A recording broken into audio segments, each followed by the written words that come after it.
রাতে নয়, এবার দিনের আলোতে ইসরায়েল জুড়ে চলছে ইরানের মিসাইল বৃষ্টি। ইহুদি ভূখণ্ড লক্ষ্য করে আবারও দফায় দফায় অর্ধশত ব্যালিস্টিক ক্ষেপণাস্ত্র হামলা চালায় তেহরান। ফলাফল ধ্বংসস্তূপে পরিণত হচ্ছে তেল আবিব সহ বিভিন্ন শহর। ইসরায়েলের আকাশ প্রতিরক্ষা ব্যবস্থা ভেদ করে এসব ক্ষেপণাস্ত্র আঘাত হানে মধ্য উত্তরাঞ্চলের বিভিন্ন স্থানে। মাটির সাথে মিশে যায় বহু আবাসিক স্থাপনা। ধ্বংসস্তূপে চাপা পড়েন অনেক ইসরায়েলি।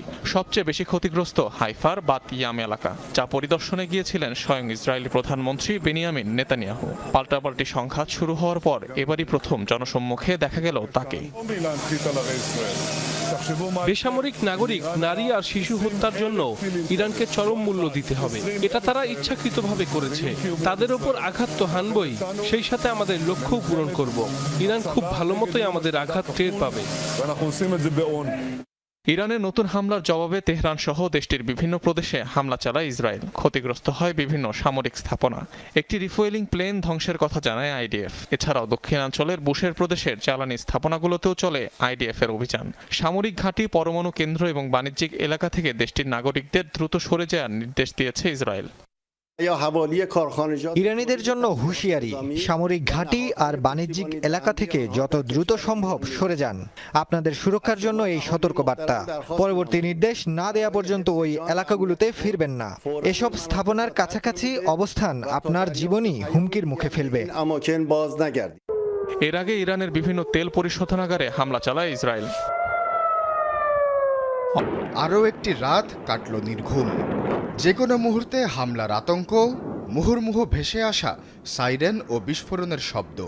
যেদিকে চোখ যায় ভেঙে পড়া ভবন ও সড়কের ধ্বংসস্তূপ।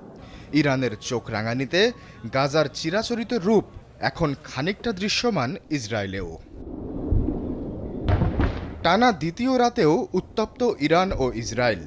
এবারও শুরুটা জায়নবাদীদের হাত ধরেই। শনিবার রাতে তেহরানের দুটি গ্যাস ক্ষেত্র ও জ্বালানি ডিপোতে হামলা চালায় ইসরায়েলি ডিফেন্স ফোর্স। এতে শেহরান জ্বালানি কেন্দ্রে আগুন লেগে যায়। এছাড়া বড় ক্ষয়ক্ষতির দেখা মেলে ইস্পাহান, তেহরান সহ কয়েক শহরে। এবারে শক্ত জবাব দিতে ফের ময়দানে ইরান। আর দ্বিতীয় রাতেও নাকানি চুবানি খেল জায়নবাদীদের গৌরব আয়রন ডোম। রাতেই তেহরান থেকে ছুটে আসা শত শত ক্ষেপণাস্ত্র ও ড্রোন আছড়ে পড়ে উত্তর ইসরায়েলে, যাতে হাইফা বন্দর নগরীতে হুড়মুড় করে ধসে পড়ে বেশ কিছু ভবন। ধ্বংসস্তূপের আড়াল থেকে বের করে আনা হয় কয়েকশো মানুষকে। একই অবস্থা এলিয়াত শহরেও। এরপর ফের কয়েক ঘন্টা থমথমে পরিস্থিতি দুদেশেই। নজিরবিহীন হতাহতের সংখ্যা সামাল দিতে যখন টালমাটাল অবস্থা হাসপাতালগুলোয়, তখন রোববার ভোরে ফের ইরানের দ্বিতীয় চপেটাঘাত।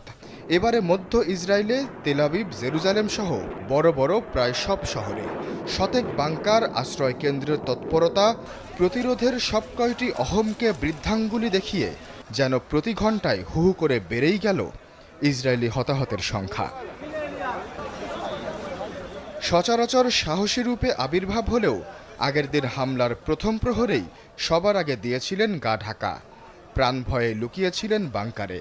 অবশেষে সেই পাতাল থেকেই হুঙ্কার দিলেন নেতানিয়াহু। 2 রাতে ছারখার হওয়া দেশ এক পাশে রেখে দিলেন একের পর এক হুঁশিয়ারি।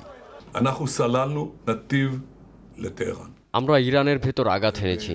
খুব শিগগিরই তেহরানের আকাশের দিকে তাকালে শুধু ইসরায়েলি বিমান ও পাইলটদের চোখে পড়বে ইরানিদের। অচিরেই আয়াতুল্লাহর রাজত্ব ঘুরিয়ে দেব আমরা। তাদের প্রতিটি ভবন, প্রতিটি ঘাঁটি ছারখার করে দেব। 2 দিনের হামলায় ইসরায়েলে এখনও নিখোঁজ শতাধিক মানুষ, যাদের খুঁজতে ধ্বংসস্তূপে চলছে তল্লাশি অভিযান।